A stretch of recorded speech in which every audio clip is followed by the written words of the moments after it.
জীবনে চলার পথে মাঝে মধ্যে নিজের ইচ্ছে কিছু ভুল করবেন।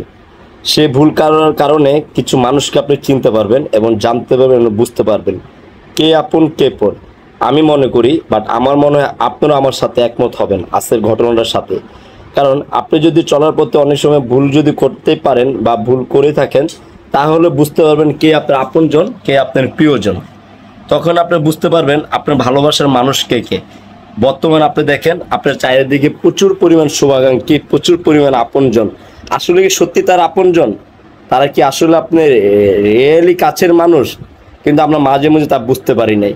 যে আমি মনে করি মাঝে মধ্যে মানুষের জীবনে কখনো ঝড়ের গতিতে কোনো দুঃখ বা বিপদ আসার প্রয়োজন, তখনই আপনারা বা আমরা তখনই চিনতে পারবো কে আমাদের আপন, কে আমাদের পর। আমাদের আশেপাশে আমাদের কত বন্ধু, কত রিলেটিভ, কত সার্কেল নিয়ে আমরা চলাফেরা করি। আসলে তারা কি সর্বোচ্চটুক আমাদের ভালোবাসে আমরা কিন্তু বুঝতে পারি না। হ্যাঁ, অনুভূতি করতে পারি, হ্যাঁ A to Z সে আমাকে অনেক লাইক করে, অনেক ভালোবাসে।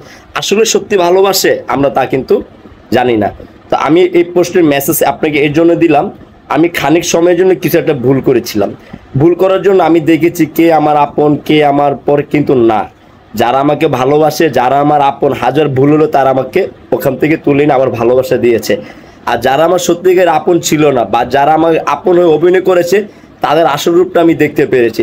এর জন্য আমি মাঝে মাঝে নিজেকে সৃষ্টিকর্তার প্রতি অনেক ধন্যবাদ জানাই। অনেক সময় অনেক পরীক্ষা আমাদেরকে মানুষ চেনার জন্য অনেক হেল্প করে।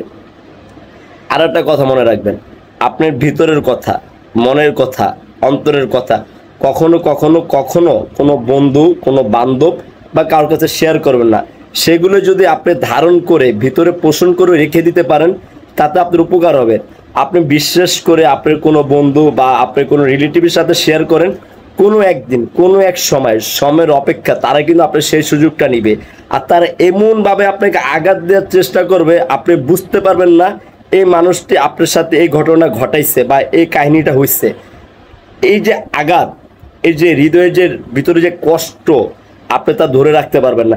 অতএব আমি আমি এই সোশ্যাল মিডিয়াতে এর আগে আমি কিছু মানে বিষয় আপনাদের সাথে আমি শেয়ার করেছিলাম। এদেনা বেদেনা মনের কথা কাউকে বলো না। আসলে রাইট, আপনি যখন মনের কথাটা কাউকে বলতে যাবেন তখন আপনি ক্ষতিগ্রস্ত হয়ে যাবেন, তখন আপনি কোনো বিষয়ে কষ্ট পেয়ে যাবেন, তখনই কোনো না কোনো আঘাত পাবেন। আর এই আঘাতগুলি আপনাকে সর্বোচ্চ কঠিনভাবে দিয়ে থাকে। তো আমি আপনাকে একটা মেসেজ দিয়ে যাই, আপন মানুষ যখন মানে কাউকে কষ্ট দেয়, সে কষ্টটা কিন্তু অনেক হার্ড লাগে, কিন্তু যাদের জন্য আমরা এত ভালোবাসা, এত পরিশ্রম, তারা একটা সময় আমাদের ভুল বোঝে, এই কষ্টগুলি খুব হার্ড হয়ে যায়। সবাই ভালো থাকবেন, সুন্দর থাকবেন, সুস্থ থাকবেন। আমার ভিডিও যদি আপনাদের ভালো লাগে থাকে অবশ্যই শেয়ার করে দিবেন, লাইক করবেন এবং কমেন্ট করে জানিয়ে দিবেন।